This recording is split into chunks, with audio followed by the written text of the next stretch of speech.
हमारे जीवन को भी सुंदर बना दे। केवल सुनने में अच्छे लगे हैं ऐसे नहीं होते हैं। कई चापलूस लोग होते हैं, उनकी वाणी सुनने में बहुत अच्छी लगती है, लेकिन वो हमें सच्चाई से अवगत नहीं कराते, हमारे अवगुणों की ओर हमारा ध्यान नहीं दिखाते हैं। तो और हम उन अवगुणों को हम छोड़ें और सद्गुणों को ग्रहण करें, तो हमारे नहीं, जब अगर ऐसा हमें खुद को ज्ञान नहीं होगा तो वो सुनने में अच्छे लगने वाले वचन हमारे कोई उपयोग के नहीं होंगे। उल्टा उनसे हमारा जो है नुकसान होगा। हमारा जीवन जो है अंधकार में या कुमार की ओर चला जाएगा। तो वास्तविकता में सुंदर वचन बच्चों, जो वे वचन जो हमारे मन जो है मानव जीवन को सन्मार्ग पे ले जाए, ऊंचाइयों पर ले जाए, विकास की ओर ले जाए, आगे बढ़ाए, ऐसे वचन सुंदर वचन कहलाते हैं। वो कहाँ से मिलते हैं? तो प्यारे प्यारे बच्चों, हम जानते हैं कि हमारा भारत देश ऋषि मुनियों का देश है, जिन्होंने समाज के कल्याण के लिए अपने जीवन को जो है दे दिया। गहन जो है जंगलों में वो रहे, सारे सुख भोग विलास और उनको छोड़ करके, और मानव कल्याण के लिए वो जंगलों में रहे, और उन्होंने कई प्रयोग अपने शरीर पे अपने ऊपर किए, और उन प्रयोगों से जो है जो निष्कर्ष और जो अमृत निकला, जो लाभ की बात उत्पन्न हुई, प्राप्त हुई, वो लाभ की बात जो है वचन जो है उनको जो है उन्होंने बहुत गहन अनुभव से अपने जीवन में ग्रहण किया और उनको साथ जिए। तब उन्हें पता चला कि अगर कोई काम करेंगे तो ये इस काम के करने से ये हमें लाभ है, ये नुकसान है, तो उसमें लाभ अधिक है या नुकसान अधिक है। तो लाभ अधिक है तो हमें उसे काम, लाभ है उसमें तो हम उस काम को करें, और नहीं है तो हमें उसे त्याग दें। आई बात समझ में? तो उससे इस प्रकार वो वचन जो है बहुत अनुभव से जो है हमको प्राप्त हुए हैं। वो बड़ी सरलता से, उनने बहुत जो है कठिनाइयों से वो चीज़ें जानी, जो हम आज बहुत सरलता से हम पुस्तक के माध्यम से जो है प्राप्त कर रहे हैं। तो हमें इनका जो है ये बहुमूल्य हैं, हमें इनका सम्मान करना चाहिए और इन्हें स्मरण करना चाहिए। केवल पढ़ने से विद्या, केवल कि पढ़ लिया तो और उसमें नंबर ले लिए, नंबर प्राप्त हो गए आपको, तो उससे विद्या जो है किस नहीं मिलती है। वास्तविक विद्या आपके अंदर, आपके गुण में, आपके चरित्र में आनी चाहिए। इसलिए कहा है श्लोक में, एक श्लोक में कहा है, पुस्तकस्थातु या विद्या परहस्तगतम धनम कार्यकाले समुत्पन्ने नैसा विद्या न तद्धनम। कहते हैं कि पुस्तकस्था, पुस्तक में स्थित विद्या,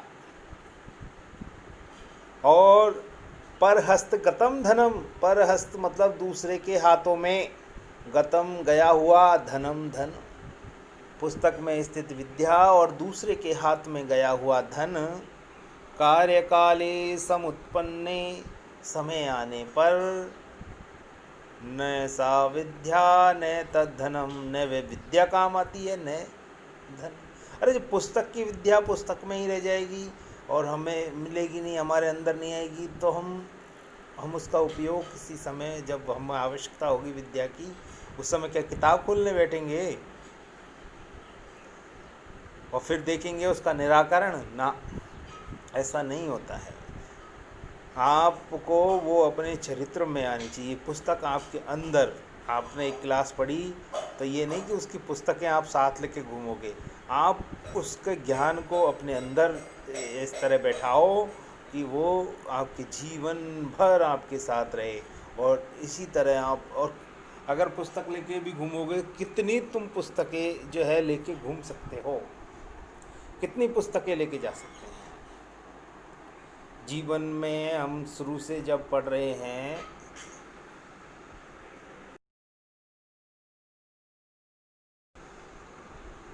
थोड़ी रुकावट हुई, उसके लिए खेद है। आगे देखिए कि कहने का तात्पर्य हमें जो भी हम पढ़ रहे हैं, हर एक पाठ हमें कुछ सिखा के जाता है। तो हमें उस उन पाठों को जो है उनकी जो सार है, उसके गुण हैं, जो जो उसमें अच्छाई है, उसको अपने जीवन में तुरंत उतारना चाहिए। वही हमारी वास्तविक पढ़ाई कहलाएगी। समझ में आई बात? और अगर ऐसा होगा तो नंबर भी अच्छे आएंगे, अच्छे आप आगे भी बढ़ोगे और आप वास्तविकता में आप पढ़ाई कर पाओगे। केवल नंबर लाना ही इतना महत्वपूर्ण नहीं कि रट लिया तोते की तरह और फिर जो है बस ना, उस कोई तात्पर्य नहीं रहा। तो आपको जानकारी पूरी समझ के साथ होनी चाहिए। आपको जो चीज़ हम पढ़ेंगे वो आपको समझ में भी आनी चाहिए, ये नहीं कि केवल रटना ना। तो समझ में आए उस तरह हमको बार बार अभ्यास को, विद्या अभ्यास से आती है, विद्या बिना अभ्यास के नहीं आती है। जितना हम अभ्यास करेंगे उतनी हमारी अंदर विद्या आएगी। तो प्यारे बच्चों, अब हम जो है सबसे पहले इस पाठ के शब्दार्थों को जानेंगे। शब्दार्थों में पहला शब्दार्थ पृथिव्याम, सप्तमी विभक्ति, और मतलब पृथ्वी पर, में पेपर, पृथ्वी पर या पृथ्वी में, ये आपका इसका अर्थ हुआ। इंग्लिश में अगर देखें तो ऑन द अर्थ, पृथ्वी पर। सुभाषितम, आप यहाँ देखिए, सुभाषितम मतलब सुंदर वचन या मधुर वचन। मूढ़ई, मूढ़ई मतलब मूर्खों के द्वारा, तृतीय विभक्ति है यहाँ पे, देखो, मूर्खों से या मूर्खों के द्वारा, मूर्खों ने। पाषाण खंडेशु, पाषाण कहते हैं पत्थर से, और खंड कहते हैं टुकड़ों से। तो पत्थरों के, अब सप्तमी विभक्ति है, पत्थरों के टुकड़ों में। रत्न संज्ञा, रत्न का नाम, संज्ञा कहते हैं नाम से। आपकी क्या संज्ञा है? तो आपका क्या नाम है? रत्न संज्ञा, रत्न का नाम। आगे देखिए बेटा,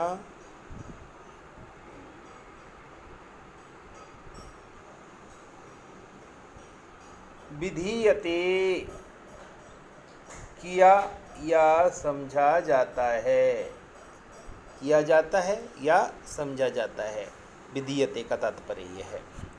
धार्यते, धारण कर किया जाता है, धार्यते मतलब धारण किया जाता है। तपते, जलता है, तपते तपस्या करता है या जलता है। बाती, बहता है या बहती है। वायुश्च, आप जानते ही हैं, वायु का मतलब पवन, हवा, और पवन भी।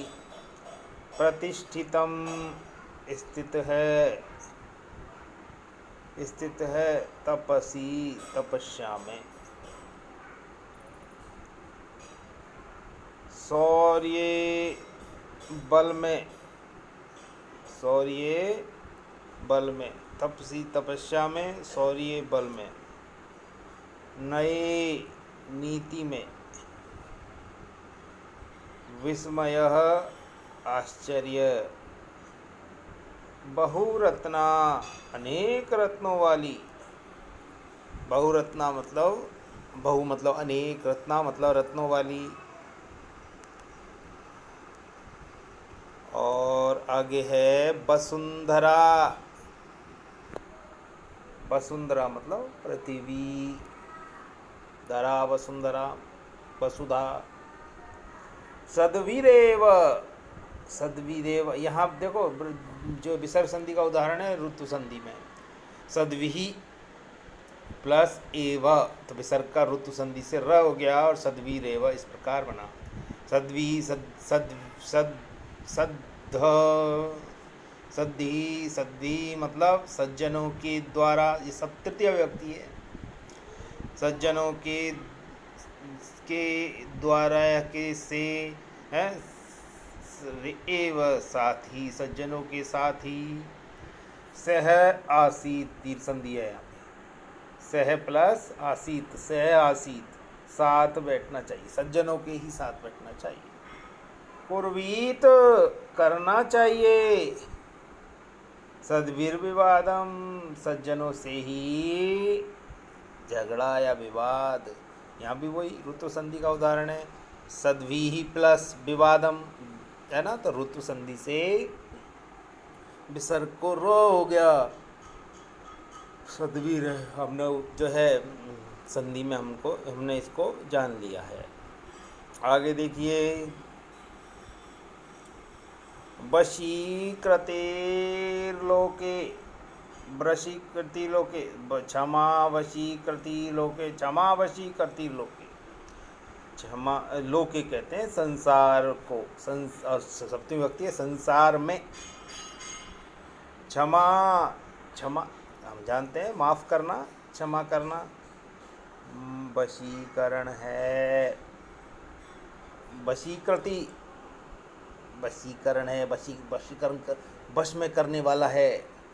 क्षमा संसार में वश में करने वाला है। क्षमा सबसे बड़ा लो, जो हम किसी से कोई बदला लेते हैं उससे बढ़िया है उसे क्षमा करें, तो वो व्यक्ति, उसका कोई अच्छा परिणाम नहीं आता है।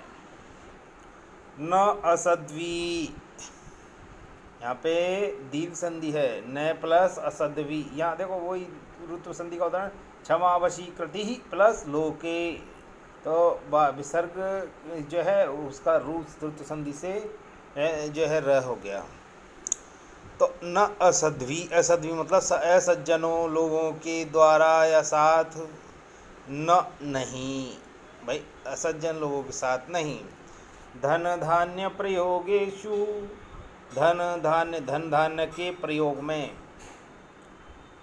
संग्रहेषु, संग्रह में, इकट्ठा करने में या संचय करने में, त्यक्त लज्जा, जो शर्म को, संकोच को या लज्जा को है ना, या भीरुता को छोड़ता है। शांति खड़ग, शांति रूपी खड़ग कहते हैं तलवार से।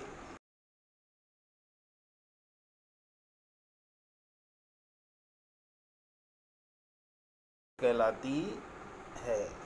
तो प्यारे बच्चों,